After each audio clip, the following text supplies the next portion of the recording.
नमस्कार। गीता आईएएस में आप लोगों का स्वागत है। हमेशा ही होता है, ठीक है। अभी तक हमने सक्सेसफुली 19वीं क्लास कंप्लीट कर ली। आज 20वीं क्लास है। 19वीं क्लास में हमने पॉलीथीज्म, मोनोथीज्म, ये सारी चीज़ें पढ़ी थी। और उसके बाद धर्म की परिभाषा देखा था। धर्म की परिभाषा हमने रिलीजन के सेंस में भी पढ़ा था, जिसे इस्लाम धर्म, हिंदू धर्म, इस सेंस में भी पढ़ा था। और फिर हमने धर्म का जो है ड्यूटी के सेंस में भी पढ़ा था। उसमें हमने मनुस्मृति, रामचरितमानस, गांधी जी और कोर्ट केस भी देखा था, जिसमें रिलीजन क्या, धर्म क्या होता है, उसको डिफाइन किया गया था, ठीक है। तो आज 20वीं क्लास है और आज की क्लास का एजेंडा है कि हम धर्म और नैतिकता का संबंध पढ़ेंगे। धर्म कौन सा? रिलीजन के सेंस में, हिंदू धर्म, ये सारी चीज़ें, ठीक है। तो उसका संबंध पढ़ेंगे और हम ये आज देखेंगे कि धर्म किन किन धर्म के जो है किन जो है सभी धर्मों का जो धर्म है उसको सभी अर्थों में समझेंगे। जैसे आध्यात्मिक अर्थ में समझेंगे, नैतिक अर्थ में समझेंगे, सामाजिक अर्थ में समझेंगे, सांस्कृतिक अर्थ में समझेंगे, राजनीतिक अर्थ में समझेंगे, दार्शनिक अर्थ में धर्म को समझेंगे, ठीक है। बहुत सारे पैरामीटर्स हैं, उसके अकॉर्डिंग हम सारी चीज़ें देखेंगे।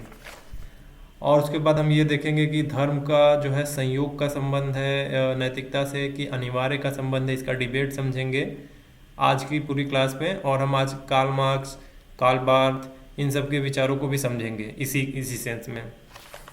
तो चलिए शुरू करते हैं आज जो है 20वीं क्लास। रिलीजन और मोरालिटी का संबंध। रिलीजन मतलब धर्म, मोरालिटी मतलब नैतिकता, इन दोनों के बीच का संबंध। यहाँ पे हम रिलीजन का अर्थ जो है हिंदू धर्म, इस्लाम धर्म, इसी सेंस में लेंगे जिस सेंस में सब लोग समझते हैं धर्म को। ड्यूटी के सेंस में नहीं ले रहे हैं इसको। तो उससे पहले हम ये समझेंगे कि रिलीजन क्या है, ठीक है, सभी अर्थों में। तो अभी हम पहला लेंगे कि आध्यात्मिक अर्थ में रिलीजन क्या है। आध्यात्मिक अर्थ में रिलीजन वही है ईश्वर, आत्मा, पुनर्जन्म, मोक्ष या स्वर्ग की मान्यताएं, ये जो चलन में रहती है, यही है रिलीजन आध्यात्मिक अर्थ में, ठीक है। इसका एग्जाम्पल क्या है? भगवत गीता, कुरान, बाइबल, त्रिपिटक, ये सारी चीज़ें हैं। बौद्ध, हिंदू धर्म में भगवत गीता, मुसलमानों में कुरान, ईसाइयों में बाइबल, त्रिपिटक ये बौद्धों में चलता है। और फिर दूसरा है नैतिक अर्थ में रिलीजन क्या है। नैतिक अर्थ में रिलीजन का मतलब होता है कि अच्छा बुरा क्या है, पाप पुण्य क्या है, करुणा क्या है, दया क्या है, अहिंसा की सीख देना, ये जो समझाता है, ये नैतिक अर्थ में रिलीजन है, ठीक है। मत उदाहरण, सत्य बोलो, अहिंसा का पालन करो, किसी से लड़ाई झगड़ा नहीं, किसी को मारो मत, जो कि अभी गाजा में चल रहा है। परमो धर्म, अहिंसा परमो धर्म, ये नैतिक अर्थ में रिलीजन का मतलब है, ठीक है। अब रिलीजन का सामाजिक अर्थ में क्या सेंस है? इसका मतलब है कि समाज में जो त्यौहार होते हैं, जो फेस्टिवल्स होते हैं, पूजा, कर्म कांड, रीति रिवाज, ये सामाजिक अर्थ में है रिलीजन, ठीक है। उदाहरण इसका क्या हो जाएगा? इसका इम्प्लीमेंटेशन दीपावली, रमजान, क्रिसमस, ये सारी होते हैं। और सांस्कृतिक अर्थ में क्या है रिलीजन का मतलब? कला, संगीत, नृत्य, वास्तु, कथा परंपरा चलन में रहती है। हमारे यहाँ कथा होती है, कृष्ण कथा, राम कथा, ठीक है। तो सांस्कृतिक अर्थ में मंदिरों की वास्तुकला, सूफी संत भी अपना जो है करते हैं मस्जिदों में, जिसे अनहल हक कहते हैं, इश्क मजाजी टू इश्क हकीकी। राजनीतिक अर्थ में इस रिलीजन का क्या मतलब है कि धर्म का जो है सत्ता से जुड़ाव, कानूनों में दखल। इसका एग्जाम्पल क्या है कि धर्मनिरपेक्षता, मुस्लिम पर्सनल लॉ आता है इसमें। अभी सब डिटेल में समझेंगे, ये ओवरव्यू दिया जा रहा है कि किस किस अर्थ में रिलीजन आ सकता है, ठीक है। दार्शनिक अर्थ में क्या है कि धर्म एक सवाल है। दार्शनिक अर्थ में धर्म एक सवाल है कि मैं कौन हूँ, ईश्वर क्या है, इस तरीके के जो सवाल आते हैं, ये उपनिषदों, सूफीवाद, बौद्ध धर्म में जो तर्क करते हैं ज़्यादा। समझ में आया कि रिलीजन क्या है? इसके कई अर्थों में इसको समझना है। आध्यात्मिक अर्थ में रिलीजन क्या है, नैतिक अर्थ में रिलीजन क्या है, सामाजिक अर्थ में रिलीजन क्या है, सांस्कृतिक अर्थ में रिलीजन क्या होता है, राजनीतिक अर्थ में रिलीजन क्या होता है, दार्शनिक अर्थ में रिलीजन क्या होता है। सबके अपने अपने एक विषय हैं और उसके एग्जाम्पल्स हैं बहुत सारे समझने के लिए। प्रैक्टिकली बहुत सारी चीज़ें होती है जिसे कहते हैं कि अच्छा बुरा जो है रिलीजन ये सिखाता है, नैतिकता सिखाती है हमें कि अच्छा बुरा क्या है, पाप पुण्य क्या है। तो उसका जो इम्प्लीमेंटेशन है, उदाहरण है, वो सत्य बोलो, अहिंसा परमो धर्म, इस पे फोकस करता है। ठीक है। जब आध्यात्मिक अर्थ में हम आते हैं तो हम ईश्वर की बात करते हैं, हम आत्मा की बात करते हैं, पुनर्जन्म की बात करने लगते हैं। तो ये सब चीज़ें कहाँ से डिराइव हो रही होती है? उनकी पवित्र किताबों से, भगवत गीता से, कुरान से, बाइबल से, त्रिपिटक से, इन सब जगह से आती है। जब हम रिलीजन का राजनीतिक जुड़ाव देखते हैं तो हमें ये देखने को मिलता है कि कानूनों में इसको दखल देने लगता है ये। ठीक है। तो हम किस पे फोकस करने लगते हैं? कहते हैं हम कि धर्मनिरपेक्ष रहना है हमें। ठीक है। सबके अपने अपने लॉ होने चाहिए, मुस्लिम पर्सनल लॉ जैसे, हिंदू कोड बिल। समझ में आया? तो अब हम समझे कि रिलीजन, हमारा मेन मुद्दा यह है कि हमें समझना है रिलीजन और मोरालिटी का संबंध क्या है। ठीक है। पहला है कि धर्म नैतिकता को उत्पन्न करता है। ये स्टेटमेंट बोल रहा है कि जो धर्म है वो नैतिकता को उत्पन्न करता है। ठीक है। धर्म लोगों को बताता है कि क्या सही है क्या गलत। जैसे अभी बात की थी हम लोगों ने, अहिंसा, सत्य, दया, क्षमा, ये सभी मूल्य धर्मों से आए हैं, मूल धर्मों से आए हैं। ठीक है। ये जो मूल्य है अहिंसा, सत्य का, दया का, क्षमा का, ये जो वैल्यूज़ हैं ये धर्मों से आए हुए हैं, रिलीजन से। एग्जाम्पल के लिए हिंदू धर्म में क्या है?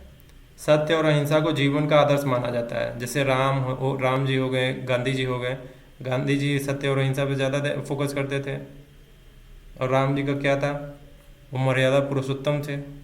मर्यादा, लिमिट, जिसके बारे में हमने बात की थी फंडामेंटल राइट्स को लेके क्लास 19वीं में। और ईसाई धर्म क्या बोलता है कि लव योर नेबर, अपने पड़ोसी से प्रेम करो। इसका सेंस केवल भारत पे ही नहीं, अपने घर के आसपास ही नहीं, पूरे आप वर्ल्ड पे, आप अपने जो है देश के स्तर पे जाके इसको इम्प्लीमेंट करेंगे तो वो हो जाएगी अपने पड़ोसी देशों से भी प्रेम करो, जिससे एक इंटरनेशनल रिलेशन जो है सॉफ्ट हो और आपका जो इकोनॉमिक एक्टिविटी है वो बढ़ सके। अभी क्या देखने को मिल रहा है? एसयू मीटिंग 7 साल के बाद जो है प्रधानमंत्री जो एसयू मीटिंग करें चाइना के साथ। क्यों कर रहे हैं? क्योंकि 50% का टैरिफ लग गया हम पर। तो हमने रिजिड नहीं रहे हम लोग अगर तो हम क्या किए कि चाइना से जाके हमने बात करना शुरू किया ट्रेड से रिलेटेड। रसिया से मिल रहे हैं ज़्यादा। अब हमारा एक तंत्र तैयार हो रहा है कि हम 50% वाला जो टैरिफ है उसको टैकल कर सकें। तो अगर हम रिजिड रहते हैं, 100 में नहीं रहेंगे, तो हमारी जो पॉलिसी है, इंटरनेशनल पॉलिसी, वो लूज़ कर जाएगी और अंदर की जो देश की हमारी इंडस्ट्री है उस पर बहुत बड़ा इम्पैक्ट पड़ेगा। इकोनॉमिक एक्टिविटी जो है ठप पड़ेगी, नौकरियां जाएंगी। तो इसके लिए हमने क्या किया? सॉफ्ट नीति अपना ली कि हाँ चलो हम चाइना से अब बात करते हैं, नहीं तो हम नुकसान हमको होगा। ठीक है। तो यहाँ पे आप लव योर नेबर भले ही रणनीतिक तौर पर किया जा रहा है, लेकिन आप यहाँ पर अप्लाई कर सकते हैं कि लव योर नेबर। ठीक है। ये कहाँ से आ रहा है? ईसाई धर्म से आ रहा है। इस्लाम क्या कहता है? ज़कात की बात करता है। कहता है कि गरीबों को दान देना नैतिक कर्तव्य है। तो जो दान की भावना है वो कहाँ से आ रहा है? ज़कात को मैंने डिटेल में बताया था कि इस्लाम धर्म के 5 स्तंभ है: ज़कात, शहादा, रोज़ा, हज। तो उनमें इस 5 स्तंभों में से एक ज़कात भी है जो दान की बात करता है। अपनी प्रॉपर्टी का 2.5% जो है आपको दान कर देना चाहिए, और अनिवार्य है ये करना, लेकिन किंतु परंतु जैसी कोई बात नहीं है इसमें। बौद्ध धर्म क्या सिखाता है? हमें करुणा सिखाता है, मध्यम मार्ग के बारे में बताता है। ये सब शिक्षा रिलीजन से ही आ रही है। तो रिलीजन का मोरालिटी से संबंध समझ में आ रहा है अभी कि धर्म का नैतिकता से क्या संबंध है। ये लाइन ही है कि धर्म जो है नैतिकता को उत्पन्न करता है। अभी हम देखेंगे इसको कि क्या ये अनिवार्य संबंध है या फिर जो नैतिकता अपना एक अलग इंडिविजुअल स्टैंड रख सकती है या स्वतंत्र रह सकता है रिलीजन से। अभी उस पर आएंगे, लेकिन अभी हम देख रहे हैं कि नैतिकता जो है रिलीजन से कैसे आ रही है। ठीक है। दूसरा है कि धर्म जो है नैतिकता को नियंत्रित करता है। ठीक है। रिलीजन कंट्रोल करता है एथिक्स को। कैसे? धर्म ने सजा और सजा और पुण्य के माध्यम से लोगों के व्यवहार को जो है अनुशासित किया है या नियंत्रित किया है। कहते हैं ना कि आप अगर कुछ गलत करोगे तो भगवान देख रहा है, तो आप में डर आता है कि यार हम गलत करेंगे तो हमको सजा मिलेगी। तो आपको बॉडी क्या होती है, बॉडी सोल कंट्रोल में आती है थोड़ी। आप कोई मंदिर है, कोई मस्जिद है, कोई ईसाई गिरजाघर है, आप पैर लात चला देते हो उस पर, डर के मारे चलाते ही नहीं, तो आप नैतिक बनते हो।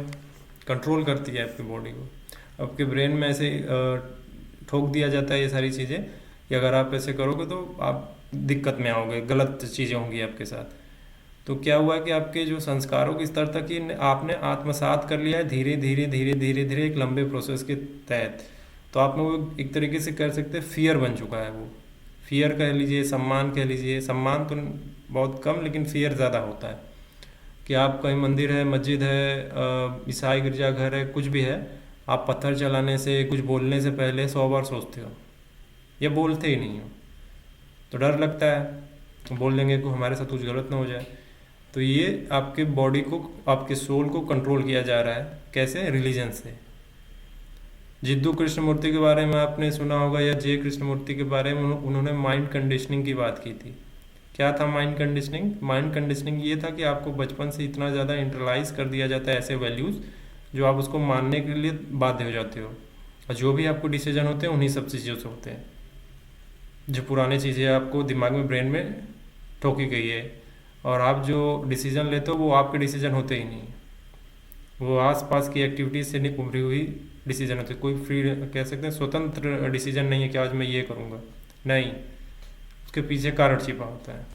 तो उसी की बात कर रहे थे कि माइंड कंडीशनिंग की समाज ने हमारे ब्रेन में ठोक के एकदम अच्छे से बिठा दिया है कि ऐसा है, और आप मानने को तैयार हो। जब तर्क करते हो अच्छे से बैठ के एकांत में, तब समझ में आता है कि नहीं, मेरी मेरी बॉडी कुछ और बोल रही है, दिमाग कुछ और बोल रहा है, हरकतें कुछ और है, तालमेल नहीं बैठता इससे। ठीक है। तो क्या है कि धर्म ने जो है सजा और पुण्य के माध्यम से लोगों को कंट्रोल किया है, लोगों के व्यवहार को अनुशासित किया है, ये बोल सकते हैं। अगर झूठ बोलोगे तो पाप लगेगा, ऐसा बोलते हैं। अगर सत्य बोलोगे तो पुण्य मिलेगा, ऐसा भी बोलते हैं। ठीक है। आप लोगों की मदद करोगे तो भगवान देख रहा है बच्चा, तुमको भी जो है स्वर्ग में मिलेगा, ऐसा है। तो यह नैतिकता जो है, यह सोच जो है नैतिकता को धर्म के सहारे मजबूत करती है। ठीक है। यही जो सोच है वो नैतिकता को धर्म के सहारे मजबूत करती है। तीसरा क्या है कि नैतिकता धर्म से स्वतंत्र भी हो सकती है। अभी हम देख रहे थे कि जो धर्म है वो नैतिकता को कैसे, नैतिकता उससे आ रही है, कैसे धर्म नैतिकता को कंट्रोल कर रहा है और या अनुशासित कर रहा है। और यहाँ देख रहे हैं कि नैतिकता अपना एक स्वतंत्र जो है, स्वतंत्र भी रह सकती है। ये तीसरा है स्टेटमेंट। ठीक है। कैसे? कि यहाँ पे बोला गया कि एक इंसान जो है अधार्मिक, यानी नॉन रिलीजन, मतलब वो किसी पूजा पाठ नहीं कर रहा है, किसी किसी कम्युनिटी में है लेकिन उसको मान नहीं रहा है, उसकी पूजा पाठ नहीं कर रहा है। ठीक है। तो अधार्मिक होते हुए भी नैतिक हो सकता है। अब सवाल है कि कैसे? पहले तो इसका मतलब ये है कि धर्म नैतिकता का मूल स्रोत तो है, लेकिन एकमात्र स्रोत नहीं है। कि धर्म से नैतिकता आ रही है, ये ठीक है, लेकिन ये मान लेना कि वही एक स्रोत है, वहीं से आ रही है और कहीं से आ ही नहीं सकती, ये गलत है। ठीक है। उदाहरण क्या है इसका?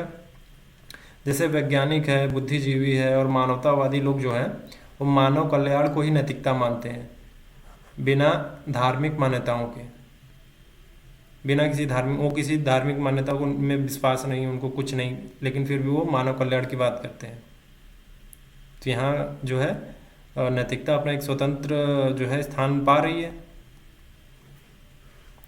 एक अच्छा इंसान हमेशा धार्मिक हो यह जरूरी नहीं है, लेकिन हर सच्चा धर्म इंसान को अच्छा बनाना ही चाहता है। जैसे कोई अच्छा धर्म है, जो भी सच्चा धर्म है, अच्छा धर्म है ना, वो जो इंसान है उसको बेहतर ही बनाने की कोशिश करेगा। कोई ऐसा नहीं होगा कि उसको लड़ाकू झगड़ालू ये बना दे कि जाके बंदूक उठा लो, चला दो, गोली मार दो, सबको काट दो, फेंक दो।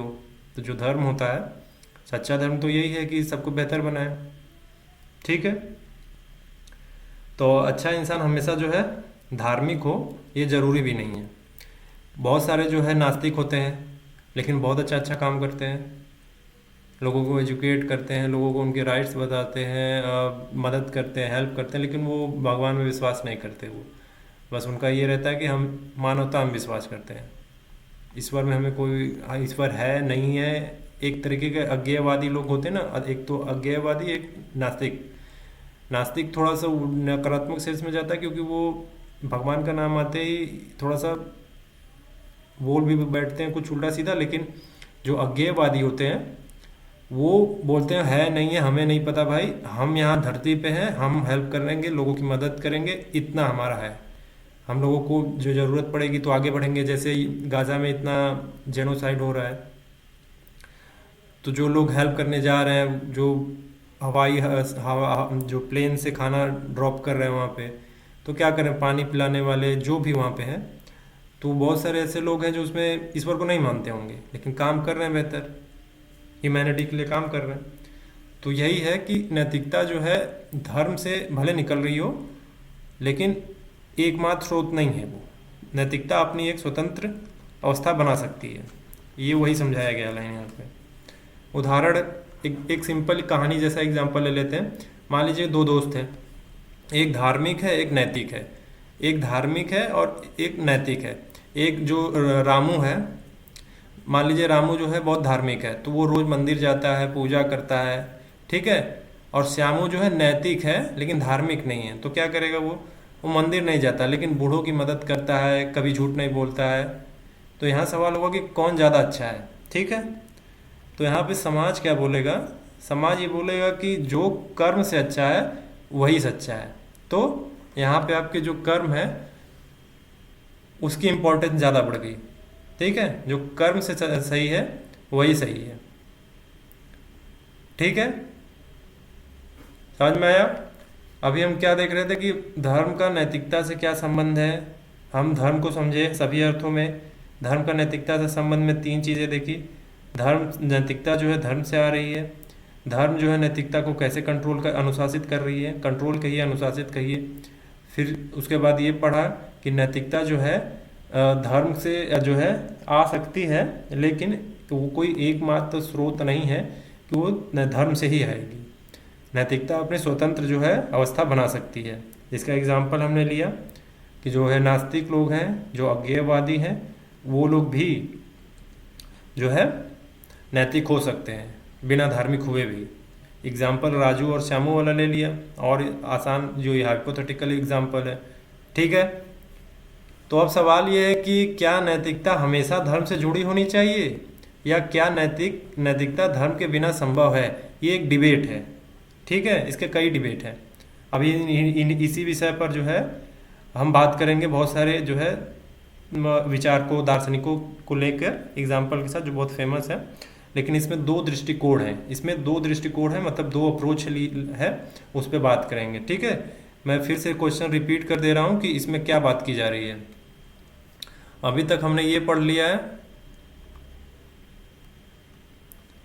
रिलीजन और नैतिकता का संबंध क्या है, ये पढ़ा हमने। धर्म और नैतिकता को कैसे उत्पन्न करता है, धर्म नैतिकता को कैसे नियंत्रित करता है, और नैतिकता जो है धर्म से स्वतंत्र भी हो सकता है, ये पढ़ा हमने।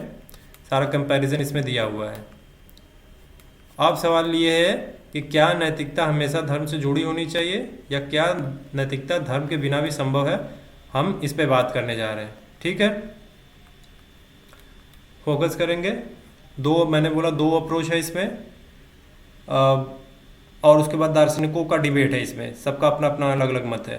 तो हम अप्रोच पे जाएंगे। पहला अप्रोच ये है कि अनिवार्य संबंध है। पहला तो कह रहा है कि जो धर्म का जो है नैतिकता से अनिवार्य संबंध है, ठीक है।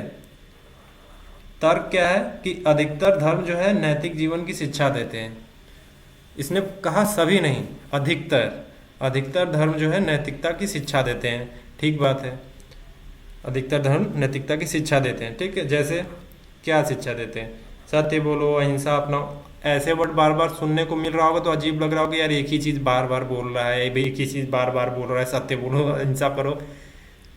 ये बार बार इसलिए आपको क्लास में 70-80 क्लासों में बार बार आपके बोला जाएगा ताकि आपका ब्रेन वॉश हो जाए। किसी भी व्यक्ति का ब्रेन वॉश करना है या माइंड चेंज करना है, ये तरीका होता है कि उसको बार बार बार बार बार बार लगातार 1000 बार एक ही बात बोला जाए, वो एक समय के बाद ये मानने लगेगा। इसीलिए सत्य अहिंसा बार बार आपको क्लास में आएगा, क्योंकि यही पढ़ना है आपको हिंसात्मक नहीं होना है। ठीक है, ब्रेन वॉश करने का एक तरीका। तो सिलेबस इतना बड़ा यूपीएससी का क्यों है, पहाड़ जैसा सिलेबस क्यों बनाया गया है? ताकि आप पढ़ते पढ़ते पढ़ते दिन रात वही चीज़ें रिसर्च करते करते आपका ब्रेन वॉश हो जाए 2 साल के अंदर में, आपके ब्रेन में इतना छेद हो जाए इस सब चीज़ों का, कुछ भी उस छेद में जाए तो इसी से रिलेटेड चीज़ें जाए। आपका ब्रेन वॉश, इसीलिए आपको बेहतर सिटीजन बनाने के लिए सिलेबस इस तरीके से डिज़ाइन किया गया है, ताकि आप किसी के साथ भेदभाव ना करें। आपको ग्लोबल सिटीजन बनाने के लिए ये सिलेबस डिज़ाइन किया गया है, न कि किसी आप गांव मोहल्ले के सिटीजन बन के रह जाएं, जो जाति पाति धर्म इन सब चीज़ों से ऊपर उठ नहीं पाते। आपको इन सबसे ऊपर उठ के तैयार रहना है, ताकि ये सारे जो पछड़े हैं उनको सुलझा सके। जब उन्हीं पछड़ों से नहीं उभरे रहेंगे तो क्या हो जाएंगे, बायस्ड हो जाएंगे। समझ में आ गया? तो ये जो सत्य अहिंसा बार बार बोल रहा हूँ ना, जानबूझ के बोल रहा हूँ, ताकि ब्रेन में चला जाए ये बात। ये दो महीने जो 80 क्लासेस चलने वाली हैं, तो दिमाग में फिट हो जाएगी अच्छे से। और जब आपको याद करने की ज़रूरत नहीं पड़ेगी, रटी रहेंगी दिमाग में। जब लिखेंगे तो सीधे अपने आप से इन हैंड आपके कॉपी पे आ जाएगा। समझ में आया? तो तर्क क्या है पहले अप्रोच का, कि अनिवार्य संबंध है, धर्म का नैतिकता से अनिवार्य संबंध है। तर्क क्या दिया जा रहा है? तर्क ये है कि अधिकतर धर्म जो है नैतिकता की शिक्षा देते हैं। ठीक है, जैसे क्या है, एग्जाम्पल क्या है, सत्य बोलो, अहिंसा अपनाओ, दया करो, लोभ मत करो, ये सब नैतिक मूल्य हैं जो हमें धर्म से निकले हैं। ये सभी नैतिक मूल्य जो है धर्म से निकले हुए हैं। ठीक है, तो धर्म लोगों को डर और प्रेरणा के माध्यम से नैतिक बनाता है, ये बोला जा रहा है। जो पहला है कि धर्म का जो है अनिवार्य संबंध है, तो क्या बोल रहा है कि धर्म जो है लोगों को डर और प्रेरणा से नैतिक संबंध बनाता है। डर यानी पाप, प्रेरणा यानी पुण्य। ठीक है, हजारों सालों तक धर्म ही नैतिकता का शिक्षा था। ठीक है, नैतिकता सिखाता था। सही बात है, पहले जो है यही सारी चीज़ें चलती थी। चाहे अब भारत देश का आप पता कर लो, चाहे किसी अन्य कंट्री का जो क्रिश्चियनिटी जहाँ चलती होगी, जहाँ ज्यूस होते होंगे, वो उनकी जो धर्म थे वही उनको कंट्रोल करते थे, वही सिखाते थे क्या सही है क्या गलत है। अब इस बात पे डिबेट हो सकती है कि हो सकता है कि धर्म कुछ अन्याय भी कर रहा हो, तो हाँ, लेकिन उस समय लोग सही मान रहे थे। ये डिबेट सही है अपने आप में कि हाँ हो सकता है ऐसा, लेकिन समय के साथ हमने उसमें रिफॉर्म किए कि जो चीज़ें गलत है बदलते समय के साथ उसको हम हटाएंगे, जो सही चीज़ है उसे अपनाएंगे। ठीक है, तो हजारों सालों तक जो है धर्म ही नैतिकता का शिक्षक था, नैतिकता सिखाता था। एग्जाम्पल, उदाहरण यह है कि रामायण में धर्म और नैतिकता एक जैसे हैं। ठीक है, धर्म इज इक्वल टू नैतिकता, यानी धर्म ही नैतिकता है। ठीक है, ये रामायण में राम का त्याग, वचनबद्धता नैतिकता है, और साथ ही धर्म भी है। उनका धर्म क्या है कि त्याग, वचनबद्धता। आपने सुना होगा ना कि रघुकुल रीत सदा चली आई, प्राण जाए पर वचन न जाए। तो ये क्या है, उनका धर्म है। वो इसी को धर्म मानते थे कि यही धर्म है, यही नैतिकता है। धर्म इज इक्वल टू नैतिकता, धर्म का नैतिकता से अनिवार्य संबंध है। तो रामायण में ये जिक्र बार बार आता है। जिन्होंने रामायण पढ़ी हो और जिन्होंने अगर रामायण पढ़ी भी ना हो, तो जो पुराने टाइम के रामायण बने हैं ना, बहुत ही ऑथेंटिक है, बहुत डिटेल में बनाया गया है। पुराने वाला यूट्यूब पे पड़ा होगा, आराम से देखिए, एक दिन थोड़ा थोड़ा आधे घंटे का है। B.R. चोपड़ा का महाभारत देखिए, बहुत डिटेल में बनाया है। आज के तो रामायण इतने डिटेल में बन नहीं पाएंगे, क्योंकि फास्ट हो गई है लाइफ, क्योंकि किसी को इतना डिटेल में कौन देखेगा बैठ के।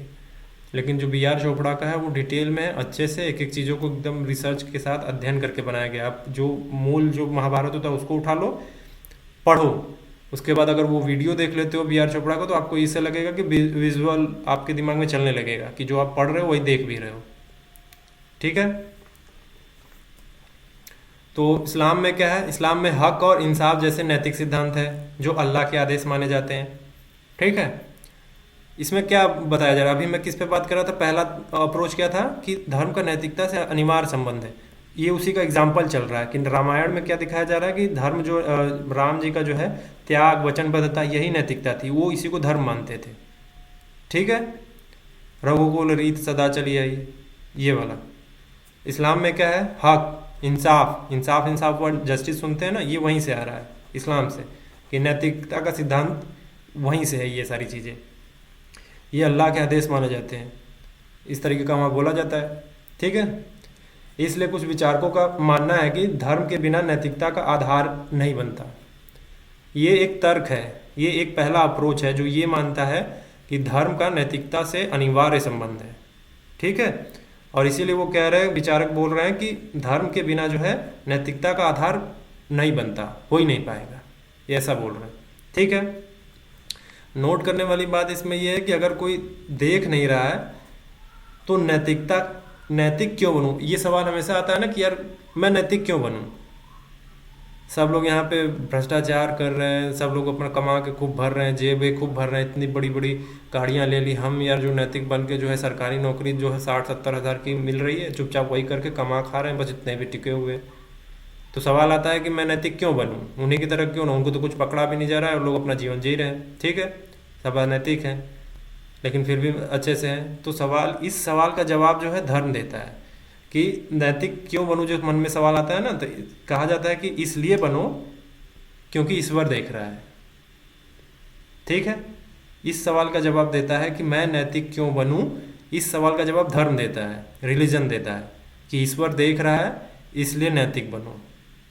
ये मन में आता है ना कि कोई देख नहीं रहा है, यार चलो चोरी कर लेते हैं, किसी को परेशान कर देते हैं, किसी को उल्टी सीधी हरकतें करते हैं।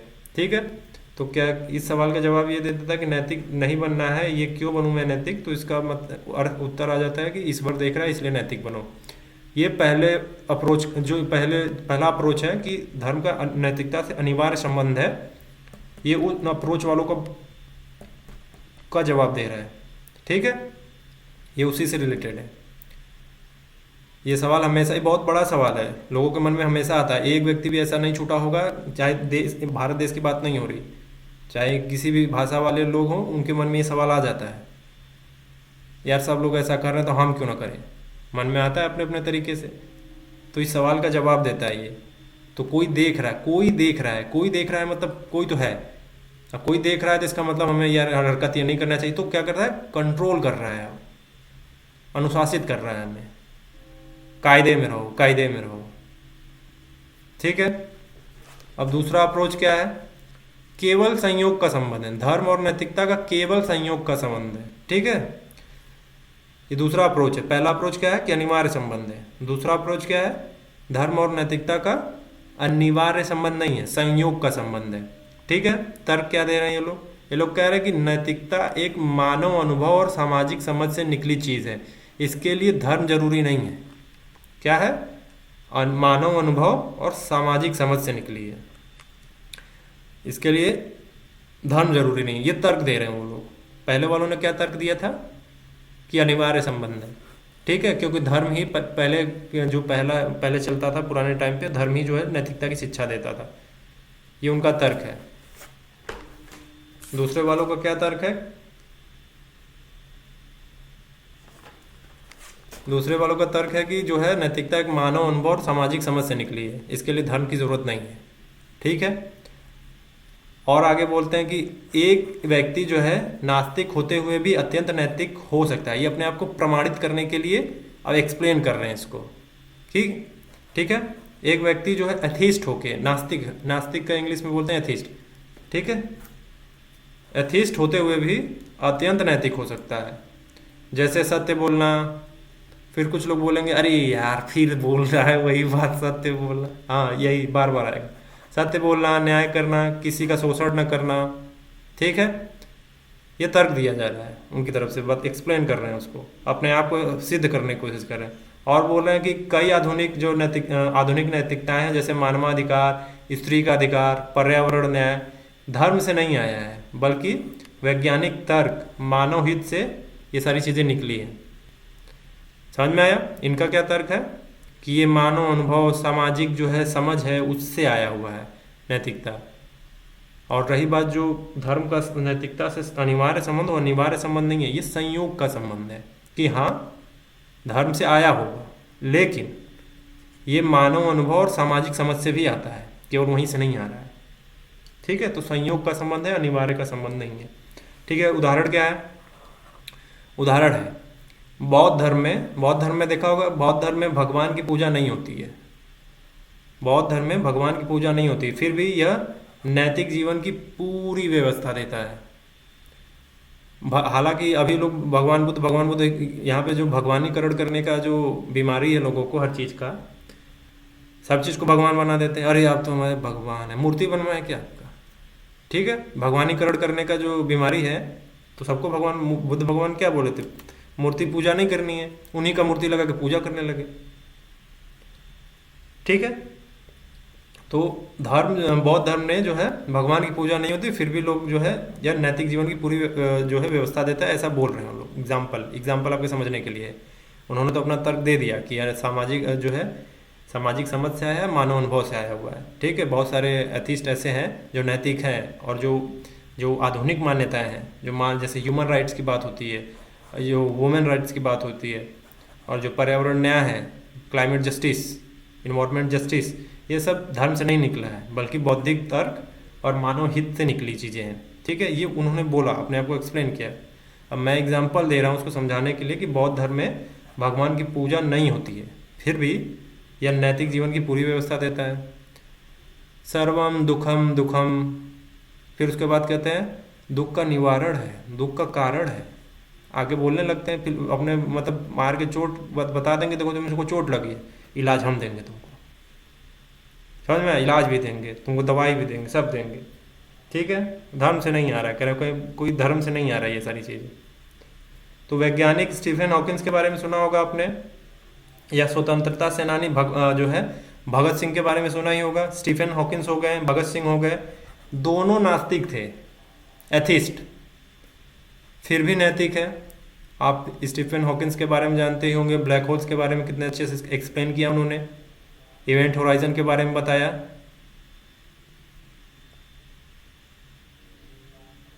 रिकॉल हो रहा है? और भगत सिंह क्या why I am atheist book लिखी हुई है, क्यों वो नास्तिक है?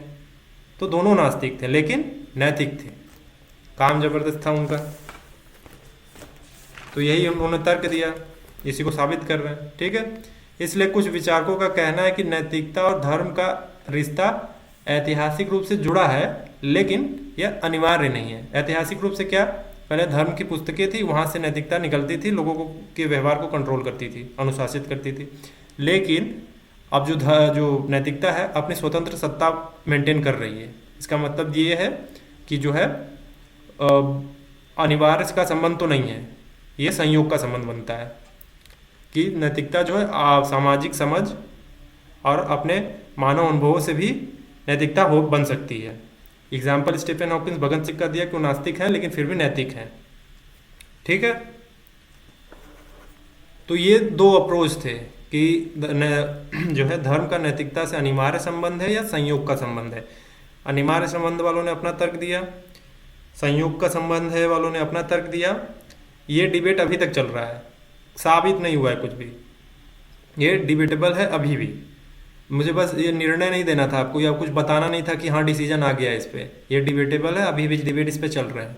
मुझे बस डिबेट बताना था कि डिबेट क्या चल रहा है इस पे, कि धर्म का नैतिकता से अनिवार्य संबंध है या फिर संयोग का संबंध है। सबके अपने अपने तर्क है। सब्जेक्टिविटी का मामला है, सब्जेक्टिविटी के बारे में बताया था कि क्या होती है सब्जेक्टिविटी। ऑब्जेक्टिविटी जिन्होंने क्लास करी है उनको पता है कि सब्जेक्टिविटी क्या होती है।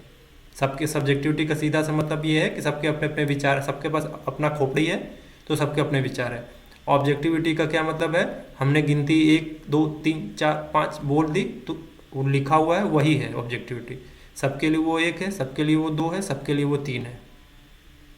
ऑब्जेक्टिविटी में कोई किंतु परंतु नहीं होता है, वो है तो है। सब्जेक्टिविटी में किंतु परंतु आने लगते हैं, अरे किंतु ये, परंतु हमारे विचार में ये है, तुम्हारे विचार में क्या है, सब्जेक्टिविटी आ जाती है। ठीक है, तो यहाँ जो डिबेट है वो सब्जेक्टिविटी का मामला है। यहाँ लोग अपने अपने तर्क दे रहे हैं, बोल तर्कों से साबित करने की कोशिश कर रहे हैं कि देखो भाई धर्म और नैतिकता का अनिवार्य संबंध नहीं है, धर्म और कुछ बोल रहे हैं धर्म और नैतिकता का अनिवार्य संबंध है, ये देखो तर्क। तो वो लोग तर्क दे रहे हैं, फिर कुछ लोग आ रहे हैं कर रहे हैं ये देखो तर्क। भगत सिंह हो गए, ये स्टीफन हॉकिंस देखिए, ये लोग नास्तिक थे फिर भी नैतिक है ना। अब इसका निष्कर्ष कंक्लूजन निकालेंगे तो क्या होगा? जो प्राचीन समाज में है नैतिकता और धर्म का गहरा अनिवार्य संबंध था, प्राचीन समाज में लेकिन आधुनिक समय में नैतिक धर्म से स्वतंत्र रूप से भी पनप सकता है। नैतिकता जो है धर्म से स्वतंत्र रूप से भी पनप सकता है। ये आधुनिक समय की सोच, वो प्राचीन समय की सोच, समाजों की सोच कि नहीं, नैतिकता और धर्म जो है साथ साथ है, संबंध उनका अनिवार्य का है। इसके अनिवार्य संबंध का सीधा सा मतलब है कि इसके बिना हो ही नहीं पाएगा। और आधुनिक समय में क्या बोल रहे हैं, ना ना ना ना ना, संयोग का संबंध है। ठीक है, नैतिकता जो है स्वतंत्र रूप से पनप सकती है, अनिवार्य संबंध नहीं है उसका। ठीक है, समराइज कर देते हैं इसको कि नैतिकता और धर्म का रिश्ता कई बार अनिवार्य दिखता है, लेकिन वास्तव में वह ऐतिहासिक संयोग है, न कि आवश्यक शर्त। सारा डिबेट समराइज हो गया। अगर यूपीएससी में लिखना होगा तो ये समराइज वाला लिख देंगे, जो समरी दी अभी बोला। नोट्स में मिलेंगे, ये नोट्स में आपको मिल जाएंगे आराम से। ठीक है, तो डिबेट हो गया, समझ में आया डिबेट क्या है। आसान भाषा में बोला है, बहुत एग्जाम्पल ले लेके समझाया है सारी चीज़ें। ठीक है, ये मेन डिबेट चलता है, आज तक डिबेट चल रहा है। लग रहा है इसका ये डिबेट ख़त्म ही नहीं होगा, पूरा ख़त्म होने वाला भी नहीं है। कोई एक तर्क देगा, फिर कोई और खड़ा होकर अपना तर्क देने लगेगा। अब समझना है हमको, रिलीजन से हट जाइए, अब दिमाग रिलीजन से हटा लीजिए। अब हम धर्म को ड्यूटी के सेंस में समझेंगे, और धर्म को ड्यूटी, धर्म का और नैतिकता के मूल विवाद को जो है अब ड्यूटी के सेंस में और नैतिकता को लेंगे। ठीक है, कि ड्यूटी और मोरालिटी में मूल विवाद क्या है, समझ में आया। अब ड्यूटी के सेंस में जा रहा है धर्म, और रिलीजन के सेंस से हटा लीजिए अपना खोपड़ी, दिमाग से हट जाना चाहिए। अब भगवत गीता वाला जो नहीं है कि कर्तव्य ड्यूटी धर्म का मतलब ये होता है। अब धर्म का नैतिकता में मूल विवाद क्या है, अब ड्यूटी के सेंस में पढ़ना है। ठीक है, अब इसमें हम क्या क्या लेंगे कि हम कौन कौन से विचारक होंगे, बहुत सारे अपने नजरिए देंगे। इसमें कालबार्थ के बारे में पढ़ेंगे, रेनहोल्ड निबोर के बारे में पढ़ेंगे, जॉर्ज मावरोडिस के बारे में पढ़ेंगे, महात्मा गांधी है, कार्ल मार्क्स है। 5-6 लोग हैं जिन्होंने अपने अपने नज़रिए से इसको बोला है इस पर। ठीक है, तो अब सवाल है कि धर्म और नैतिकता में मूल विवाद क्या है। धर्म मतलब क्या है, यहाँ पे ड्यूटी के सेंस में लेंगे कि ड्यूटी और मोरालिटी में मूल विवाद क्या है, धर्म। ठीक है, वह कार्य जिसे करना हमारा कर्तव्य माना गया है, चाहे वह धार्मिक नियमों से जुड़ा हो या सामाजिक व्यवस्था से। ठीक है, ड्यूटी के सेंस में है यहाँ पे, वह कार्य जिसे करना हमारा कर्तव्य है, हमारी ड्यूटी है, चाहे वह धार्मिक नियमों से जुड़ा हो चाहे सामाजिक नियमों से, इससे मतलब नहीं। मोरालिटी वह मूल्य या विचार जो सही गलत का तर्क, संवेदना और मानवता के आधार पर तय करते हैं। दिमाग में कुछ क्लिक हो रहा है, यहाँ पे धर्म नहीं आ रहा है। यहाँ पे होता ना कि धर्म ही तय कर रहा है संवेदना और मानवता, नहीं। यहाँ पे क्या है, सही गलत को तर्क, संवेदना और मानवता के आधार पर तय कर रहा है। सही गलत को, क्या सही है क्या गलत है, उसके लिए तर्क किया जाएगा, ह्यूमैनिटीज देखा जाएगा, किसी को नुकसान तो नहीं पहुंच रहा। संवेदनशील होंगे हम, सेंसिटिविटी होनी चाहिए, इसके आधार पर चेक करेंगे हम क्या सही है क्या गलत है। ठीक है, पूरा डिफरेंट हो गया पूरी तरीके से। तो ये इसमें क्या है कि कभी कभी जो चीज़ धर्म के तहत कर्तव्य मानी जाती है वह नैतिक दृष्टि से गलत लग सकती है, और कभी नैतिक रूप से जो सही चीज़ धर्म और संस्कृति के अनुसार अनुचित मानी जाती है। समझ में आया? फिर से रिपीट करेंगे कि कभी कभी जो चीज़ धर्म के तहत कर्तव्य मानी जाती है वह नैतिक दृष्टि से गलत लग सकती है, और कभी कभी नैतिक रूप से जो सही चीज़ धर्म संस्कृति के अनुसार अनुचित मानी जाती है। उदाहरण से समझेंगे, लैंग्वेज समझ में आ जाएगा। लैंग्वेज थोड़ा कॉम्प्लेक्स हो गया है लेकिन फिर भी उदाहरण समझ में आएगा। रामायण का उदाहरण लेते हैं,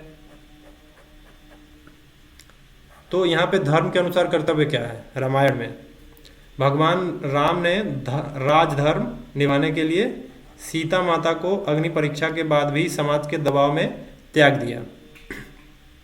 समझ में आया? भगवान राम ने क्या किया कि राजधर्म निभाने के लिए सीता माता को अग्नि परीक्षा के बाद भी समाज के दबाव से त्याग दिया। ये धर्म के अनुसार उनका कर्तव्य था। ठीक है। तो नैतिक नैतिक दृष्टि से क्या सही गलत किया हो? नैतिक दृष्टि से देख लेते हैं कि नैतिक दृष्टि से पत्नी के साथ ऐसा करना अन्यायपूर्ण और अमानवीय लगता है, क्योंकि व्यक्तिगत निष्ठा और करुणा का पक्ष कमजोर पड़ा है यहाँ पे। समझ में आया? दूसरा है, महाभारत का उदाहरण लेंगे। एक भीष्म पितामह का रोल है। क्या होता है? धर्म के अनुसार उनका कर्तव्य क्या था कि भीष्म पितामह ने हस्तिनापुर की राजगद्दी के प्रति जो है आजीवन निष्ठा का व्रत लिया था। आप बी आर चोपड़ा में देखेंगे तो अखंड प्रतिज्ञा ले लेते हैं, बहुत ज़्यादा उसमें दिखाया हुआ है सीन कि मैं अखंड प्रतिज्ञा। उनके पिताजी थे शांतनु, उन्होंने क्या किया, उनको जो है एक महिला पसंद आ गई, उनका दिल आ गया उन पे। तो हुआ क्या कि उनके पिता जो जिन पे दिल आया था उनका, तो उनके जो पिताजी थे ना, तो शांतनु जो भीष्म पितामह के पिता थे उनसे शर्त रख दी उन्होंने कि आप जो है विवाह तो कर लेंगे, लेकिन आपके पुत्र हैं जो राजगद्दी पे बैठेंगे, बड़े हैं तो राजगद्दी पे वो बैठेंगे, लेकिन मैं नहीं चाहता कि मेरी जो बेटी है उसका बेटा हो तो वो राजा ना बने, क्योंकि जो मेरी बेटी है उसके कुंडली में लिखा कि वो राज करेगी, उसका बेटा जो उसकी जो पीढ़ी है वो राजयोग पे रहेगी। तो भीष्म पितामह जो है जो शांतनु रहते हैं उनका दिमाग जो है इसी पे असमंजस में पड़ जाता है कि जो है भीष्म है वो बनना चाहिए राजा, इसलिए। और लेकिन उनके जो शांतनु होते हैं उनका मन जो है उनका लगाव भी उस स्त्री के प्रति बहुत ज़बरदस्त रहता है। तो करते क्या, तो भीष्म पितामह को पता चल जाता है ये बात कि मेरे जो पिताजी हैं उनके मन में ये दुविधा है, तो ये दुविधा दूर करने के लिए पहुंच जाते हैं।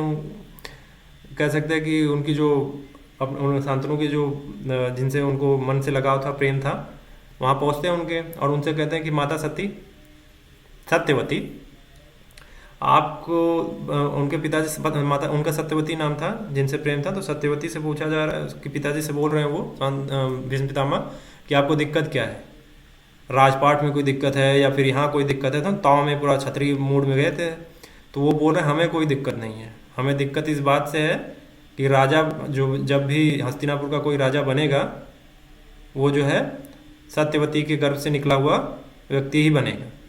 तो कह रहे, तो फिर भीष्म पितामह क्या बोलते हैं, कहते हैं कि बस इतनी सी बात के लिए आप जो है आपने मना क्यों कर दिया? तो कहा हमने मना नहीं किया, आपके पिताजी ही जो है शांतनु वो मना करके चले गए।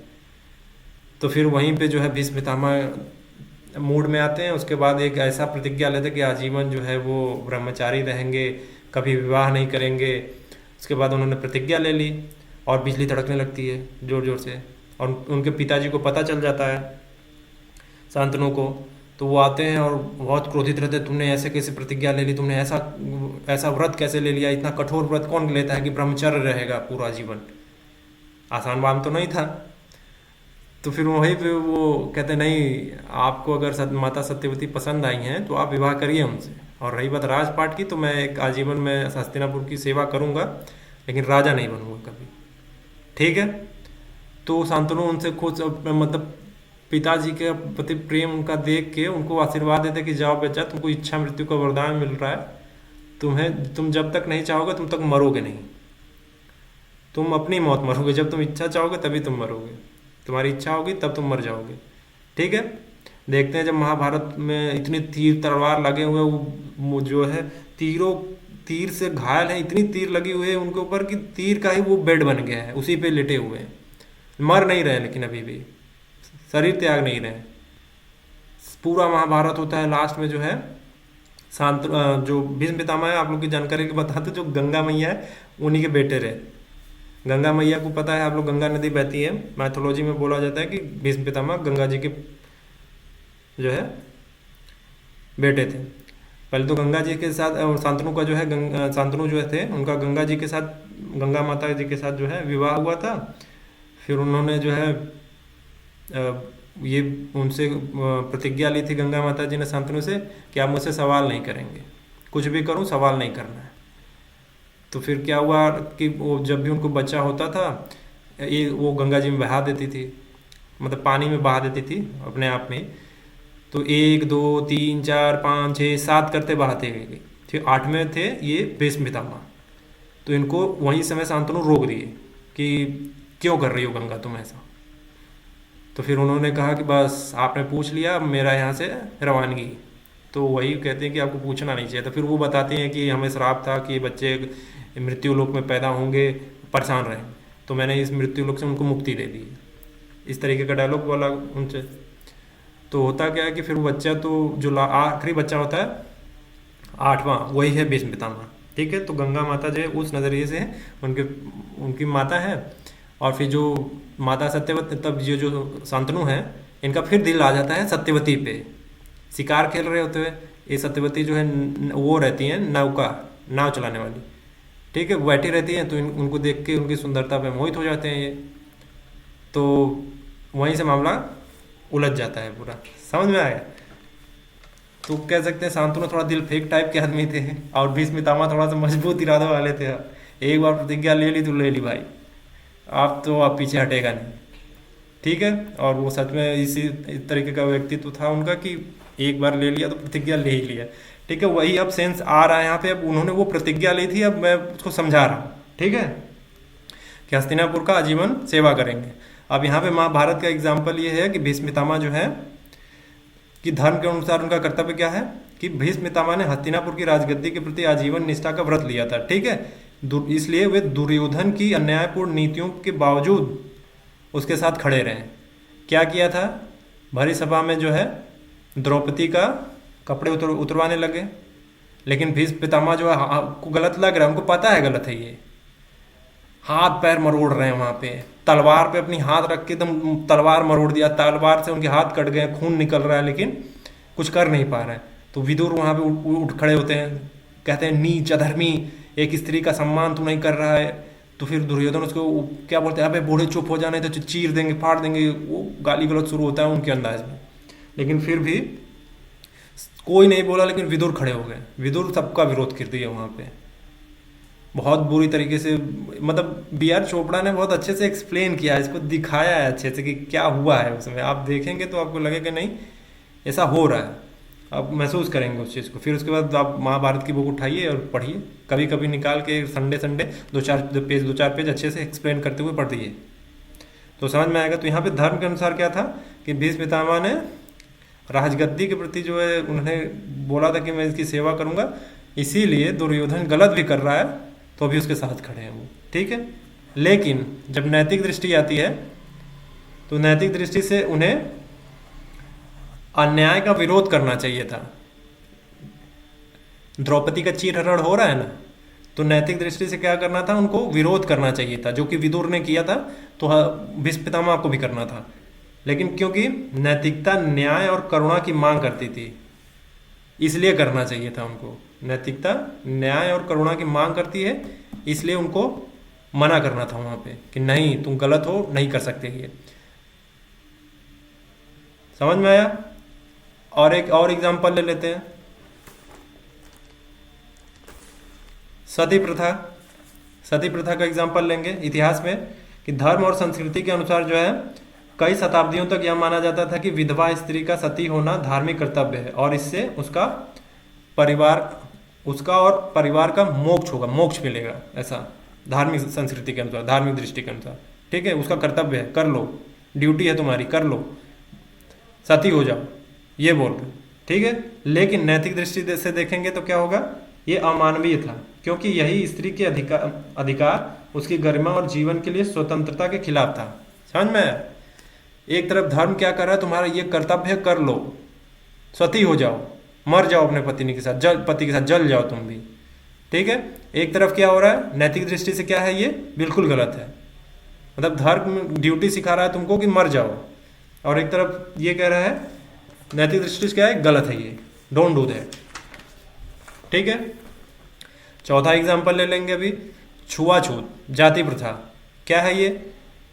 पहले क्या था, धर्म के अनुसार क्या था कि ऊंच नीच की व्यवस्था को धर्म सम्मत ठहराया गया और शुद्ध अशुद्ध की धारणाओं को धार्मिक कर्तव्य के रूप में लागू किया गया। धार्मिक कर्तव्य के रूप में कहा जा रहा है कि ये तो भगवान ने बनाया, मतलब ये तुम्हारी ड्यूटी है, कर लो उसको। तुम मतलब ये कि ये तो धार्मिक कर्तव्य बना दिया गया था इसको, कि ऊंच नीच की व्यवस्था को धर्म सम्मत ठहराया गया और इसको कर्तव्य बताया गया कि ये तो ऐसा ही बनाया गया है, ये तो व्यवस्था पुराने टाइम से चली आ रही है, आपको इसको फॉलो करना पड़ेगा, हम भी फॉलो कर रहे हैं, ठीक है। लेकिन नैतिक दृष्टि से देखेंगे तो क्या है, ये समानता मानव गरिमा की दृष्टि से अन्यायपूर्ण है, इनह्यूमन है, अमानवीय है। छुआछूत, जाति प्रथा को मानना, ये धर्म सम्मत जो है इसको ड्यूटी बना दिया गया था कि ये तो ड्यूटी है, ये तो करना पड़ेगा, आपको फॉलो करिए, आप नीच हैं, हम उच्च हैं। समझ में आया? इसको ड्यूटी बना दिया गया। और नैतिक दृष्टि से देखेंगे तो क्या है, पूरी तरह से गलत है ये। एक जो आधुनिक एग्जांपल लेंगे, ठीक है, आधुनिक उदाहरण। अभी तक हमने क्या क्या लिया, पुराना एग्जांपल लेके समझा रहे थे। अब आधुनिक उदाहरण क्या है, कर्तव्य बनाम नैतिकता को लेंगे कि धर्म के अनुसार जो है कुछ समाजों में खाप पंचायत मानती थी कि अंतर जाति विवाह और प्रेम विवाह धर्म के खिलाफ है। खाप पंचायत के बारे में सुना होगा। तो वो क्या करते हैं कि जो कहते हैं ना कि जो प्रेम करते हैं, प्रेम विवाह में भरोसा नहीं है उनको प्रेम विवाह में भरोसा नहीं है। समझ में आया?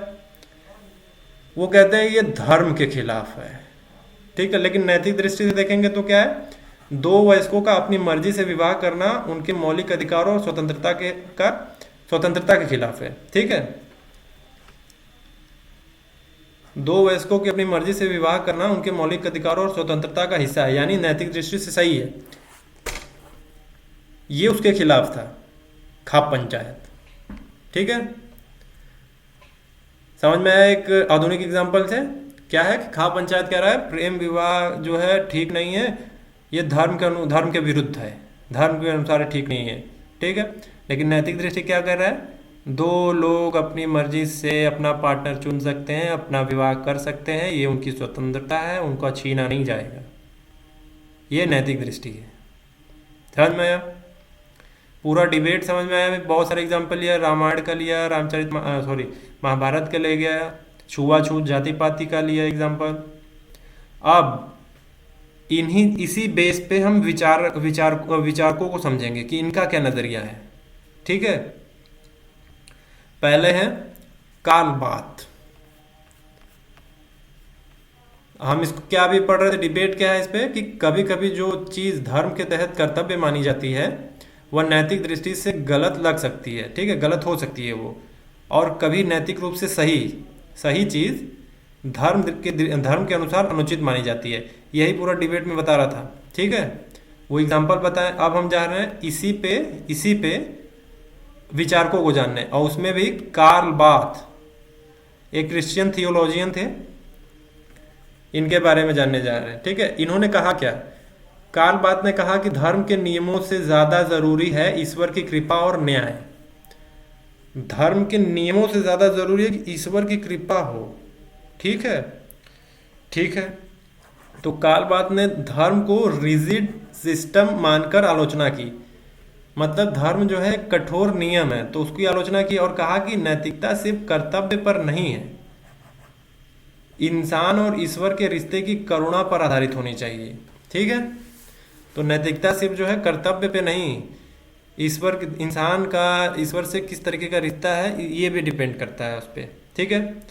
एग्जाम्पल लेंगे, अगर किसी विधवा को मंदिर जाने से रोका जाता है, आई रिपीट, अगर किसी विधवा को मंदिर जाने से रोका जाता है क्योंकि वह अशुद्ध मानी जाती है, तो वह धार्मिक कर्तव्य हो सकता है, लेकिन नैतिक रूप से वह अन्याय है। समझ में आया कि धार्मिक रूप से कर्तव्य हो सकता है लेकिन वो नैतिक दृष्टि से गलत है। क्या कार्ल बाथ यही समझा रहे हैं, ठीक है, कि कोई विधवा है मंदिर जा रही है तो उसको अशुद्ध मानकर ये कहना कि ये धर्म के जो है कर्तव्य के खिलाफ है, आप नहीं जा सकती, तो ये नैतिक दृष्टि से गलत है। तो बाथ के अनुसार जो है नैतिकता बड़ी है धर्म का कर्तव्य से, ठीक है, धर्म के कर्तव्य से नैतिकता ज्यादा बड़ी है।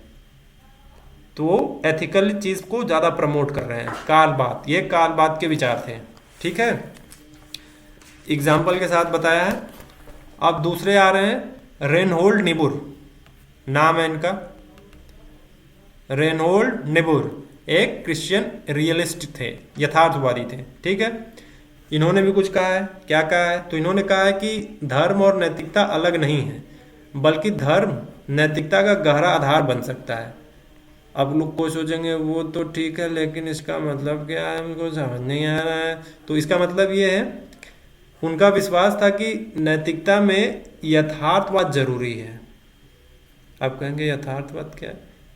पहली क्लास, दूसरी क्लास, तीसरी क्लास में जाके देखिए कि यथार्थवाद जरूरी है। सिर्फ ऊंचे आदर्श नहीं, आदर्शवादी नहीं होना कि हरे ईश्वर एकदम मतलब सब कुछ अच्छा होना चाहिए, यथार्थ नहीं, यथार्थ में रहो।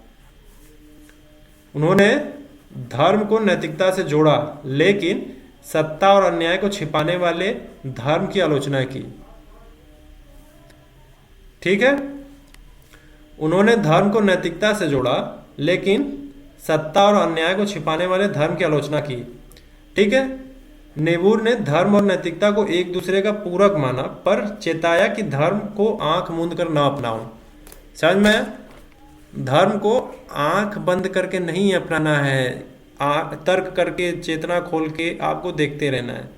ठीक है, इनका मानना था कि धर्म नैतिकता का गहरा आधार है, लेकिन जब धर्म सिर्फ नियम या रस्मों में बंध जाए तो वह अन्याय को ढक सकता है और नैतिकता से टकरा सकता है। ठीक है, अभी जब एग्जाम्पल लेंगे ना, दिमाग में ऐसे ऐसे ऐसे ऐसे करके क्लिक कर जाएगा। ठीक है, अमेरिका में क्या था? नस्ल भेद था। उदाहरण ले रहे हैं, पहला अमेरिका में नस्ल भेद था, स्लेवरी थी, सेग्रेशन था, अलगाव था। तो यहाँ पे क्या कहते थे कि ईसाई धर्म के कुछ हिस्सों में पहले तर्क दिया, ईसाई धर्मों के कुछ हिस्सों में पहले तर्क दिया जाता था कि गुलामी और अश्वेतों के साथ अलगाव धर्म सम्मत है, क्योंकि बाइबल में सेवक और स्वामी की बात आती है। ठीक है, बाइबल में ऐसा जिक्र आता है कि स्वामी और जो है सेवक होंगे, तो उन्होंने वहां से सेंस ले लिया कि स्लेवरी, गुलामी जो है जरूरी है, अश्वेतों के साथ अलगाव जरूरी है। ठीक है, यानी धर्म को नियम परंपरा के रूप में लिया गया और सत्ता ने उसको अपने फायदे के लिए इस्तेमाल किया। निबूर यही समझाने की कोशिश कर रहे हैं। ठीक है, लेकिन निबूर ने कहा कि असली धर्म तो प्रेम है, न्याय है, मानव गरिमा पर आधारित है। निबूर इसका विरोध कर रहे हैं कि स्लेवरी नहीं होनी चाहिए, अलगाव नहीं होना चाहिए। वो बाइबल का उदाहरण ले रहे हैं कि देखो धर्म सम्मत है ये सारी चीजें, क्योंकि इसमें क्या है, स्वामी और मालिक का जिक्र है। तो हम अपने हिसाब से एनालिसिस करेंगे और ये तय कर लेंगे कि जो है जो स्लेवरी होनी चाहिए और अश्वेतों से अलगाव रहना चाहिए, जो कि निरपराध मतलब मूर्खता का चरम स्तर है। ठीक है, लेकिन निबूर कह रहे हैं कि नहीं, असली धर्म तो प्रेम, न्याय है, मानव गरिमा पर आधारित होनी चाहिए। इसलिए गुलामी और नस्ल भेद ईसाई धर्म की नैतिक आत्मा के खिलाफ है। ईसाई धर्म ये नहीं कहता कि आप गुलाम बनाओ किसी को, ये कोई धर्म सम्मत चीजें नहीं है, ये सारी बातें झूठ है। निबूर चिल्ला रहे हैं बार बार कि सुनो सुनो ए दुनिया वालों, तुम कर रहे हो गलत बात। ठीक है, मैं कह रहा हूँ एकदम सच्ची नैतिक बात, न्याय है, प्रेम है, ये सारी चीजें जरूरी है, ना कि तुम्हारा ये धर्म, स्लेवरी, सिग्रेशन, अश्वेतों को परेशान करना, ये अलगाववाद करना, ये धर्म सम्मत बाइबल के अकॉर्डिंग ये नहीं है। तो यहाँ धर्म और नैतिकता में टकराव साफ दिख रहा है। कहाँ है? नियम आधारित। कह रहे हैं कि धर्म में नियम लिखा है, ऐसा करना चाहिए, लेकिन नैतिकता क्या है? न्याय आधारित, कि न्याय ये नहीं हो सकता। नेबूर बोल रहा है कि प्रेम करो, न्याय रहना चाहिए, मानव गरिमा जरूरी है। ये लिखा हुआ है, गलत लिखा हुआ है, इसको बदल दो। अब युद्ध और शांति, एक और एग्जांपल लेंगे कि कई बार जो है धर्म के नाम पर युद्ध को सही ठहराया जाता है। होली वॉर, क्रूसेड्स, ऐसे वर्ड्स आते हैं। तो युद्ध को धर्म कहकर सही ठहराना धर्म की नैतिकता से टकराना है। समझ में आया? क्लियर हो रहा है? तीसरा क्या है? एक आधुनिक संदर्भ लेते हैं कि अमेरिका फर्स्ट बनाम यूनिवर्सल जस्टिस। अमेरिका फर्स्ट बनाम यूनिवर्सल जस्टिस नाम से पता चलता, कुछ अमेरिकी ईसाई समूह कहते थे कि देश की शक्ति और प्रभुत्व ही ईश्वर की इच्छा है। ठीक है, निबूर ने इसे चुनौती दी और कहा कि धर्म सत्ता और अन्याय को छिपाने का साधन नहीं होना चाहिए, धर्म का असली मकसद है यथार्थवादी नैतिकता, यानी प्रेम, न्याय, जिम्मेदारी, भले ही वह सत्ता के खिलाफ ही क्यों ना हो जाए।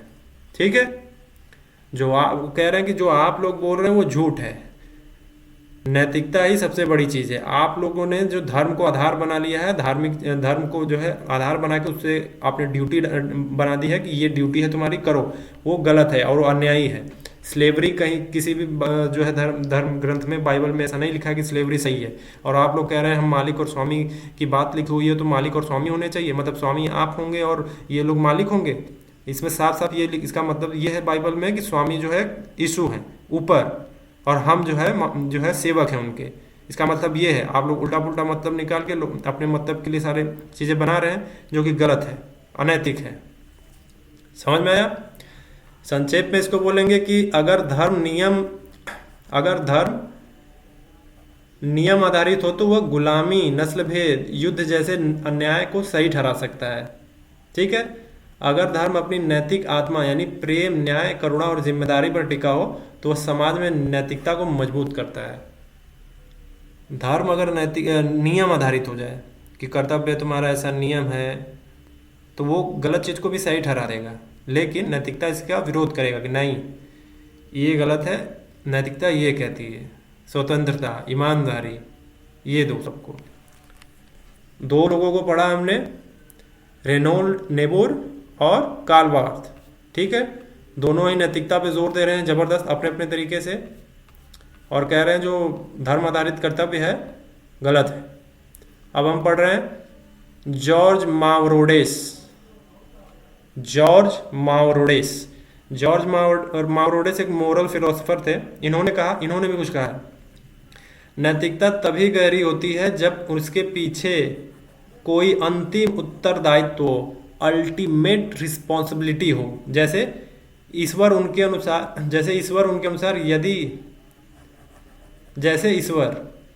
अनुसार यदि ईश्वर या धर्म नहीं हो तो नैतिकता केवल इच्छा रह जाती है, उसका कोई ठोस आधार नहीं है। लेकिन यदि धर्म खुद अन्याय करता तो नैतिकता को उससे अलग खड़ा होना चाहिए। समझ में क्या बोल रहे हैं?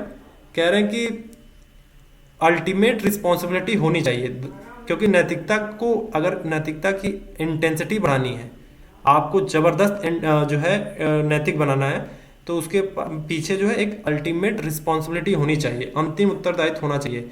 जैसे ईश्वर, ये गलत है, ईश्वर देख रहा है, ये होगा तो ईश्वर बोलेगा, तो आप जो है नैतिक होने की कोशिश करते हैं, नहीं हमें गलत नहीं करना है। ठीक है, लेकिन आगे एक्सप्लेन कर रहे हैं कि अगर मान लीजिए धर्म जो है खुद अन्याय करने लगे ईश्वर उतर के सबको चाकू भोंकने, तो आपको अलग हो जाना है। ठीक है, और वहां पे नैतिकता को उससे अलग खड़ा होना चाहिए।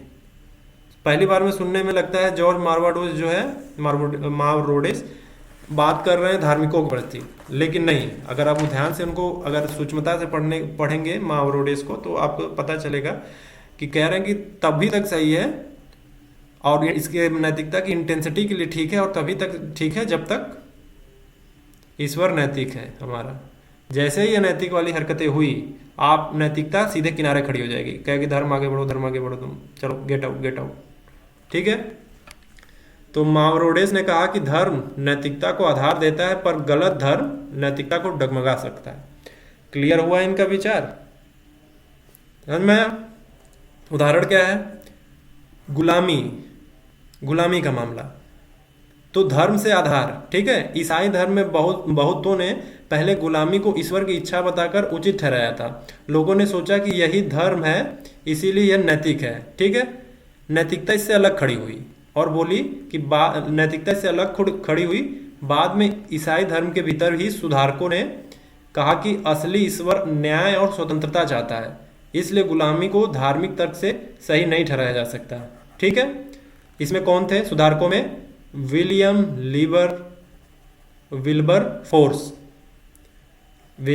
विल्बर फोर्स, नाम नोट कर लेंगे। ये सुधारक थे, चिल्ला रहे हैं कि नहीं, गुलामी को धार्मिक तर्क से सही नहीं ठहराया जा सकता।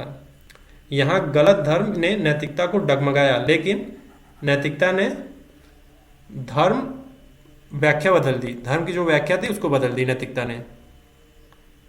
मोरालिटी, समझ में आया? कुछ गुलाम जो स्लेवरी थी, गुलामी थी, तो कुछ लोगों ने कहा धर्म के अनुसार ये सही है, ठीक है, धर्म सम्मत है, ये गुलामी होनी चाहिए। तो कुछ लोगों ने कहा कि ना, कुछ गड़बड़ लग रहा है हमको, ये गड़बड़ है। तो क्या किया कि नैतिकता से अलग, नैतिकता जो है इससे अलग खड़ी होगी, कहीं ना भैया हम आपके साथ नहीं है, अभी तभी तक ठीक थे, अब जब तक हमारा जो नैतिक बने थे, आप तो लगे स्लेवरी कराने, आप तो लगे नस्लवाद फैलाने, ये सारी चीज़ें तो नहीं है नैतिकता में, धर्म भी ये नहीं कह रहा है, हम तो अलग खड़े होंगे भाई। तो नैतिकता पीछे हट गई, कही कि ना ये गलत है, नैतिकता तो का मतलब है न्याय, सीधा। तो मावरोडेस यही समझाने की कोशिश कर रहे हैं। दूसरा एग्जाम्पल ले लेते हैं मावरोडेस के ही दिमाग का, कुछ सती प्रथा। तो धर्म का सती प्रथा क्या थी उस वक्त? धर्म के आधार पर सदियों तक इसे धार्मिक कर्तव्य माना गया था, है ना, ये आपका कर्तव्य है कि मतलब पति के साथ मर जाइए, आप भी जल जाइए, ठीक है। लेकिन यहाँ पे क्या हुआ, नैतिकता अलग खड़ी हो गई। राजा राम मोहन राय ने कहा कि यह अमानवीय है, वही थे उस समय, खड़े हो गए एकदम बोल्ड अंदाज में।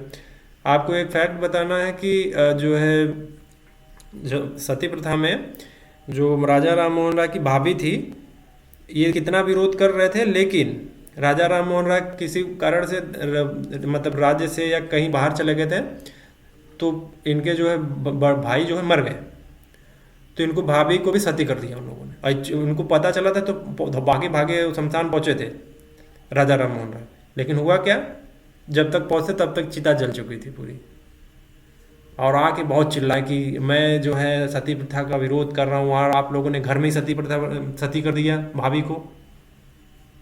समझ में आया? तो नैतिकता यहाँ अलग खड़ी होगी। राजा राम मोहन ने कहा कि यह अमानवीय और असली धर्म जो है, और असली धर्म के खिलाफ है। मतलब असली धर्म क्या है? करुणा, दया, न्याय, ये है, ये इसके खिलाफ हो गई है। तो गलत धार्मिक व्याख्या ने अन्याय किया, लेकिन नैतिकता ने उसे चुनौती दे दी कि भाई आप गड़बड़ कर रहे हो, आप केवल धर्म के नाम पर जो है अन्याय कर रहे हो, हम आपसे अलग होंगे, नहीं हम अलग हैं। ठीक, तो नैतिकता अलग खड़ी हुई। नैतिकता का जो यथार्थवादी नैतिकता, इसमें क्या है? करुणा है, दया है, न्याय है, ये सारी करना है। आप तो लगे सबको जिंदा जलाने, ये धर्म सम्मत तो नहीं हो सकता, ठीक है। तीसरा एग्जाम्पल इसी का, मावरोडेस का ही तीसरा एग्जाम्पल, नाजी जर्मनी, हिटलर का धार्मिक राष्ट्रवाद। हिटलर के बारे में सुना होगा आपने। तो हिटलर ने क्या किया, धर्म के अनुसार जो नाजियों ने कहा, हिटलर नाजी था, नाजियों ने कहा कि उनका आंदोलन जो है ईश्वर और शुद्ध जाति के लिए है। उन्होंने धर्म जैसी भाषा का उपयोग कर अन्याय को सही ठहराने की कोशिश की।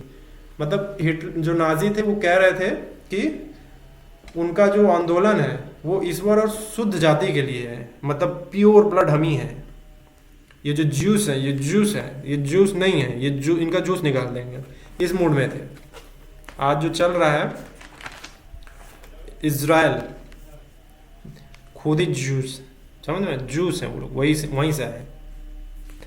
वो डिबेट नहीं समझना है, ये समझना है कि नाजी क्या कह रहे हैं कि वो शुद्ध ब्लड है, ठीक है। तो यहाँ नैतिकता अलग अलग खड़ी हो गई। क्या कर रही है कि कुछ ईसाई पादरी, जैसे पादरी के नाम ले रहे हैं, डाइट्रिच करके एक पादरी थे, इनका जो है ईसाई पादरी ने इसका विरोध किया और कहा कि सच्चा ईश्वर जो है न्याय और करुणा चाहता है, न कि नरसंहार, न कि जिनोसाइड। हिटलर ने यानी नाजियों ने जो ज्यूस के साथ किया था ना जिनोसाइड, आज इज़राइल में ज्यूस भी जिनोसाइड कर रहे हैं फिलिस्तीनी के साथ। समझ में आ रहा है? तो जो उस समय ज्यूस के साथ गलत हुआ था, आज ज्यूस खुद गलत कर रहे हैं। मैं डिबेट में तो नहीं जाऊंगा उसमें, लेकिन फिर भी आप यहाँ पे जो समझना है हमें कि नाजी कह रहे हैं कि हम शुद्ध ब्लड हैं, ये धार्मिक आधार पे, धार्मिक हमारा धर्म यही कहता है कि उड़ा दो सबको, ठीक है। तो यहाँ नैतिकता अलग खड़ी होगी और कह रही नहीं ये गलत है। उसमें एक पादरी थे मतलब डाइट्रिच, वो इसका विरोध कर दिया और कहा कि सच्चा ईश्वर जो है न्याय और करुणा चाहता है, न कि जिनोसाइड, नरसंहार नहीं चाहिए। तो यहाँ भी देख रहे हैं कि धर्म का इस्तेमाल जो है अन्याय छिपाने में हुआ, लेकिन नैतिकता ने उसे फिर चुनौती दे दी, फिर खड़ा हो गया अलग, ना ना ना ना ना, यू आर डूइंग रॉन्ग, बार बार बोल रहे हैं वो। तो समराइज करा जाए इसको अब, समराइज करेंगे, मार्क्वेस का संदेश क्या है? वो ये है कि असली धर्म जो है नैतिकता को मजबूत करता है, क्योंकि वह अंतिम उत्तरदायित्व यानी अल्टीमेट रिस्पॉन्सिबिलिटी देता है। ईश्वर देख रहा है। मार्क्वेस भी क्या बोल रहे हैं कि ईश्वर देख रहा है, अल्टीमेट रिस्पॉन्सिबिलिटी है, ईश्वर देख रहा है। और सच्चा धर्म हमें नैतिक बनाता है, न कि हमको जो है जीनोसाइड करने में मजबूर कर देता है। हाँ, जो है मजबूर करना नहीं, लेकिन जीनोसाइड करने के लिए कह रहा है, या फिर कह रहा है स्लेवरी शुरू कर दो, जाति प्रथा शुरू कर दो, सती प्रथा शुरू कर दो, जला दो औरतों को। ये धर्म नहीं कह रहा है। समझ में आया? तो गलत धर्म जो है अन्याय को ढक सकता है और नैतिकता को कमजोर बना देता है। इसलिए नैतिकता को इतना मजबूत होना चाहिए कि वह धर्म के नाम पर होने वाले अन्याय को भी चुनौती दे सके। समझ में आया? अब गांधी जी आ रहे हैं, गांधी जी का जो है विचार भी जानेंगे हम।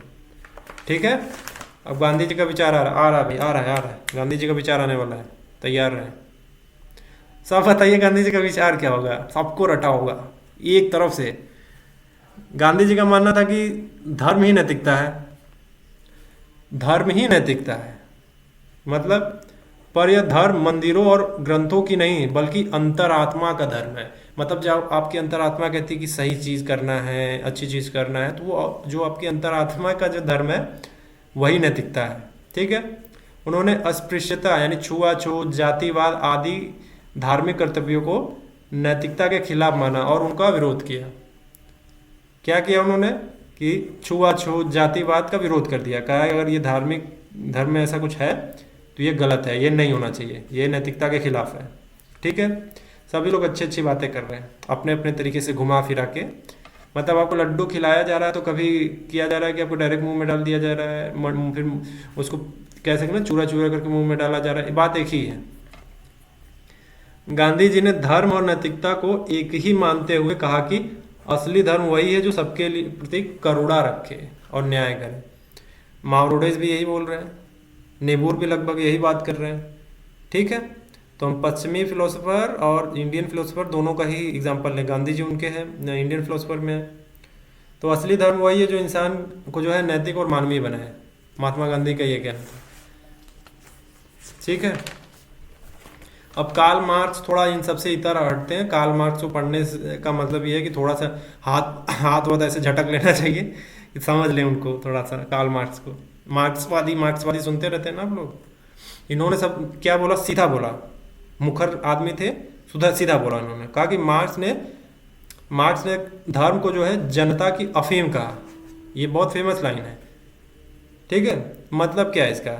मतलब इसका ये है कि यानी ऐसा तंत्र जो गरीबों को उनके दुखों को सहने के लिए धार्मिक कर्तव्य बताता है कि आप दुख सहिए। और क्या बोलता है? उन्होंने कहा कि धर्म शोषण को वैध बनाता है, जबकि नैतिकता को स्वतंत्र होना चाहिए। ठीक है। उनके अनुसार असली नैतिकता वही है जो समानता, न्याय, आर्थिक बराबरी पर टिकी हो। इन्होंने इकोनॉमिक इक्वलिटी की भी बात की, न कि मंदिर और पाप पुण्य के डर पर आधारित हो। नैतिकता वो नहीं है, धार्मिक कर्तव्य वो नहीं है जो लोग आपको बता रहे हैं कि अब शोषण सहिए, यातना सहिए, ठीक है, पाप पुण्य पे आधारित हो। ये सब नहीं बोले ना। नैतिकता वो है जो इकोनॉमिक इक्वालिटी दे, जस्टिस दे, समानता लाए। ये सारी चीजें होंगी तो वही चीज नैतिक होगी। ठीक है।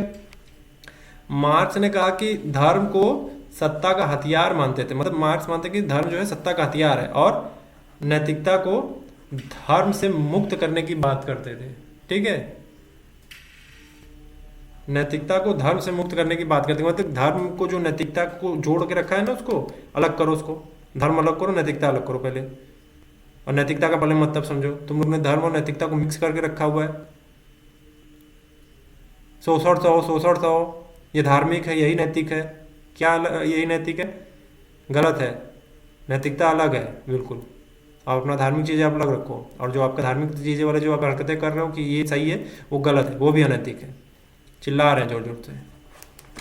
आज मैं एग्जाम्पल लेंगे अब भारतीय समाज का, सामंती व्यवस्था। कार्ल मार्क्स को समझने के लिए सामंती समाज में जो फ्यूडल सोसाइटी है। ठीक है। क्या मतलब इसका? सामंती समाज में जो है धर्म का उपयोग किस तरीके से किया गया था? चर्च जो है किसानों को सिखाता था कि गरीबी और मेहनत तुम्हारा धर्म है। आई रिपीट, गरीबी और मेहनत तुम्हारा धर्म है, इससे स्वर्ग मिलेगा, ये बोल रहे हैं चर्च। यूरोप में फ्यूडल सिस्टम था ना, सामंती व्यवस्था। तो चर्च सिखा रहा है कि भाई अब गरीबी और मेहनत तुम्हारा धर्म है, तुम गरीब रहो, तुम मेहनत करो, गरीब रहोगे तो मेहनत करोगे, तुम्हें स्वर्ग मिल जाएगा। ठीक है। तो असलियत क्या है इस चीज़ की? असलियत ये है कि यह अमीर और जमींदारों, यह जो है अमीर जमींदारों और राजाओं की सत्ता बनाए रखने का एक तरीका था। जो अमीर जमींदार थे, जो राजा थे, उनकी सत्ता को मेंटेन करने के लिए ये जो है धर्म का अफीम चखा दिया गया था इनको, कि भाई तुम गरीब रहो, मेहनत करो, तुम्हारा यही धर्म है। ठीक है, इससे तुमको क्या मिलेगा? मोक्ष मिलेगा, स्वर्ग मिलेगा, वहां जाके खूब आराम से रहना। मतलब ये बोल रहे हैं। असलियत क्या थी? ये कि अमीर जमींदारों और राजाओं के द्वारा जो है सत्ता बनाई गई थी इस तरीके का, कि उनकी सत्ता मेंटेन रहे, नहीं तो ये सब उठ के रिवोल्ट मार देंगे। तो मार्क्स की नज़र में जो है ये है कि यह जनता की अफीम थी, जिसे गरीब अपनी हालत को बदलने की बजाय सहते रहते थे। नैतिकता यहाँ धर्म के अधीन थी, न कि स्वतंत्र। अफीम जैसा लग भी रहा है कि वो चखा तो दिया गया कि हाँ भाई मेहनत करो, ये भगवान तुमसे खुश होंगे, तुमको स्वर्ग में लेके चले जाएंगे, आएंगे अपना वो सफारी लेके, तुमको बैठेंगे कि अरे चंदू बैठो बैठो बैठो, तुमने तो खूब जो है गरीबी झेली है, तुमने खूब मेहनत किया है, आइए हम आपके लिए सफारी लाएं, स्वर्ग ले जाएंगे आपको। असलियत क्या है? जो अमीर वर्ग है, जो आज भी देखने को मिलता है वही चीज़ें। गाँव में चले जाइए आपको दिखेगा, बैठे रहेंगे एकदम सामंती मानसिकता छिपी हुई है ना, वो मानसिकता हावी है उनके ऊपर, जो सामंती है, अरे हम ही हैं, बाकी सब पानी कम चाह हैं, हम तो कुछ ही नहीं है। ये जो सोच है, ये जो सड़ी हुई सोच है, ये मानसिकता है लोगों की। समझ में आया? तो कार्ल मार्क्स जैसे लोग क्या होते हैं? रिवोल्ट मारते हैं, उठते हैं, मारते हैं खींच के तमाचा जोर से, फिर कहते हैं कि होश में आओ, होश में आओ, और होश में नहीं आओगे तो हम तुमको तुरंत स्वर्ग पहुंचा देंगे। समझ में आया? तो हर समाज में थोड़ा कार्ल मार्क्स जैसे लोग रहते हैं जो नैतिक रहते हैं, लेकिन उनका तरीका जो होता है ना समझाने वाला, वो एकदम स्ट्रांग होता है, जो एक झटके में समझ में आ जाता है लोगों को कि ना ना ना हम तो गलत कर रहे थे। कुछ लोगों को नहीं आता है तो उनको एक से काम नहीं चलता, उनको 100-200 देना पड़ता है, तब आ जाता है, लेकिन दिमाग ठिकाने पे आ ही जाएगा एक टाइम पे। ठीक है। तो भारत की जाति प्रथा के बारे में भी एग्जाम्पल ले लेते हैं। धर्म क्या करता था? शूद्रों और दलित वर्गों को कहा गया कि ऊंच नीच ईश्वर की इच्छा है। ऐसा है? क्या कहा गया था? कि धर्म में लिखा गया कि शूद्र दलित वर्ग को ये बताया गया कि ऊंच नीच जो है ईश्वर की इच्छा है, ईश्वर ने बनाया है ये। असलियत क्या थी? यह जो है उच्च जातियों का शोषण और सत्ता बनाए रखने का साधन था। जो उच्च वर्ग की जाति थी, शोषण करना चाहते, उनकी सत्ता को मेंटेन करने के लिए इस तरीके का जो ढोंग ढपासा बनाया गया था, और बहुत लंबे टाइम तक चला ये। तो यही जो सामंती, जब वही जो जिनको दबाया गया था, जब उनको आरक्षण मिलता है, जब वो थोड़ा ऊपर आने लगते हैं ना, तो जिनकी सत्ता बनी हुई थी अभी तक जिनकी सत्ता बनी, तो डगमगाने लगती है कि अरे यार ये कैसे आगे बढ़ गया। बोलते हुए सुनते होंगे ना, बहुत से जातियों का नाम लेके बोलते हैं अरे ये जाति कैसे इतना आगे बढ़ने लगे सब। तो वो मानसिकता छिपी हुई वो भी, अगर इस तरीके की सोच अभी भी सुनने को मिलता है ना, अगर आप तो अपने अंदर, अगर जब बहुत ज़्यादा अग्रेसिव हो सामने वाला, तो अपने अंदर एक कार्ल मार्क्स का भूत लाइए, कान के नीचे एकदम बहुत जोर से, कान के नीचे। उसके बाद 10 दिन बाद उठेगा, मैं कहूँ मैं कहूँ मैं कहूँ मैं कहूँ। ठीक है, और उसको चेतना आ जाएगी। कार्ल मार्क्स का भूत, अगर यंग लोग हैं, जैसे 21 से 30 से 35 साल की एज है आप लोगों की, तो जो आपके अंदर कार्ल मार्क्स का भूत होना चाहिए। अगर नहीं आ रहा है तो फिर दिक्कत की बात है। ठीक है। 35 के बाद धीरे धीरे गांधी जी आपके ऊपर हावी होंगे, क्योंकि शरीर से हाथ नहीं देगा ना, शरीर की हड्डियां, आपके बोन्स काम नहीं करेंगे उतने, तो क्या होगा कि आपके अंदर जो गांधीत्व अपने आप आ जाएगा। नहीं नहीं नहीं, सत्य अहिंसा, रिलैक्स, इस मूड में जब तक यंग रहेंगे चीर देंगे वाले भाव में रहेंगे। ठीक है, होना चाहिए। मार्क्सवादी दृष्टि क्या कह रही है यहाँ पे? कि धर्म ने अन्याय को वैधता दी है, जबकि नैतिकता का तकाजा था कि मजदूरों को बराबरी और न्याय मिले। ठीक है। शूद्रों दलितों को कैसे मूर्ख बना के उन लोगों ने क्या किया कि चलो भाई तुम जो है ईश्वर बना दिया गया है, ईश्वर ने बनाया है ये व्यवस्था, हम क्या कर रहे हैं, हम तो बस फॉलो कर रहे हैं। ठीक है, तो निरा मूर्ख बनाया गया था। अब हम तीसरा एग्जांपल ले लेते हैं इसी में, औद्योगिक क्रांति का समय के जो मजदूर थे, हुआ था इंडस्ट्रियल रेवोल्यूशन हुआ था, तो उस समय के मजदूरों को क्या बोला गया, धर्म का अफीम उनको भी चखाया जा रहा है। क्या चर्च क्या बोला, चर्च और पूंजीपति बोल रहे हैं, कहते हैं कि धैर्य रखो, परिश्रम करो, भगवान तुम्हें परलोक में फल देगा। समझ में आया? Have patience, do work hard, भगवान तुमको फल देगा परलोक में। मतलब खटो मरो यहाँ, और फिर मरने के बाद वहां फल मिलेगा, कौन देख रहा है? ये चर्च वालों ने, पूंजीपतियों ने ऐसा बोला, ताकि कारखाने में मजदूर जो है 12-12 घंटे रगड़े अपने आप को, और वो जो खून पसीना हो उसका वो जो पूंजीपति वर्ग है चर्च बैठ के पी जाए। आप इतिहास पढ़ेंगे वर्ल्ड हिस्ट्री में, आपको पूरी पिक्चर क्लियर होने लगेगी। ये वर्ल्ड हिस्ट्री में फ्रांस की क्रांति, अमेरिकी क्रांति, रशियन, ये सारे चीज़ें आपको जो है डिटेल में मिलती हैं। जब पढ़ेंगे तो आपको पता चलेगा, तब आपको पता चलेगा ये न्याय, स्वतंत्रता, समानता कहाँ से आई है, ये मौलिक अधिकार हमारे कहाँ से आ रहे हैं। ये फ्रांस की क्रांति की देन है, याद रखिएगा इसको। तो असलियत क्या थी कि मजदूर दिन रात शोषित होते रहे, लेकिन धर्म ने उन्हें विद्रोह करने से रोक दिया। मतलब कारखाने में मर रहे हैं, लेकिन उनके दिमाग में ये ठोक दिया गया, ब्रेन वॉश कर दिया गया उनका, कि भाई तुमको परलोक में फल मिलेगा, तुम चिंता नहीं करो इस बात की, मरो हमारे लिए, खून पसीना फेंको, और एक दिन भूख से मर जाओ, हम तुमको उठा के कील चौबों की तरफ फेंक देंगे, हम दूसरा लाएंगे, फिर उसको नचोड़ेंगे। ठीक है, हाँ, लेकिन तुमको फल मिलेगा, परलोक में मिलेगा, समझ रहे हो, परलोक मिलेगा। असलियत क्या थी इसकी? असलियत है कि दिन रात वो शोषित हो रहे हैं, और लेकिन धर्म जो है विद्रोह करना चाहते हैं, लेकिन दिमाग में रहा नहीं परलोक में तो फल मिलेगा नहीं। संतोष वाली भाव दे दिए लास्ट में एक, कि मत करो।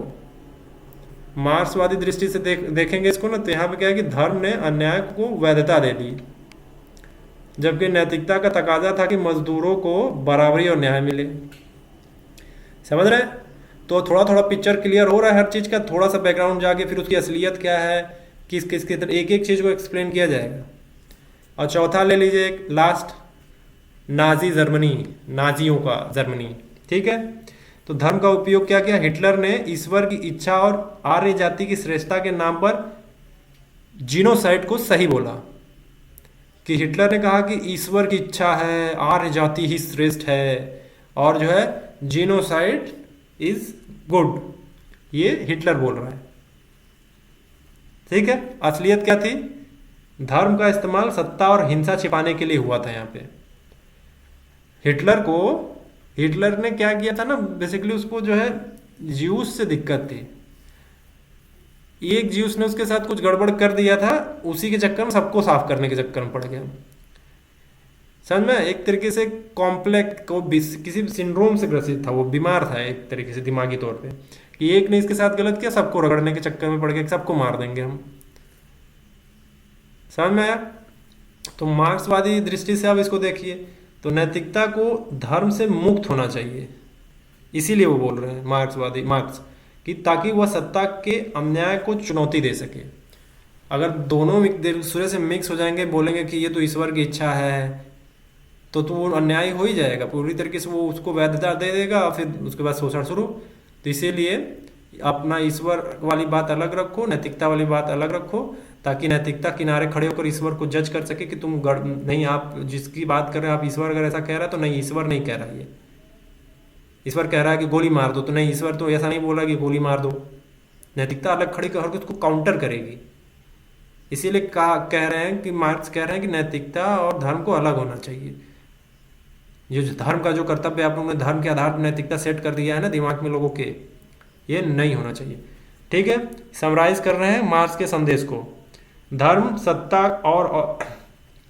जो है सत्ता का औजार है जो अन्याय को ढक देता है। नैतिकता तभी असली है जब वह स्वतंत्र हो, समानता, न्याय, बराबरी पर हो, और न कि पाप पुण्य पर आधारित हो।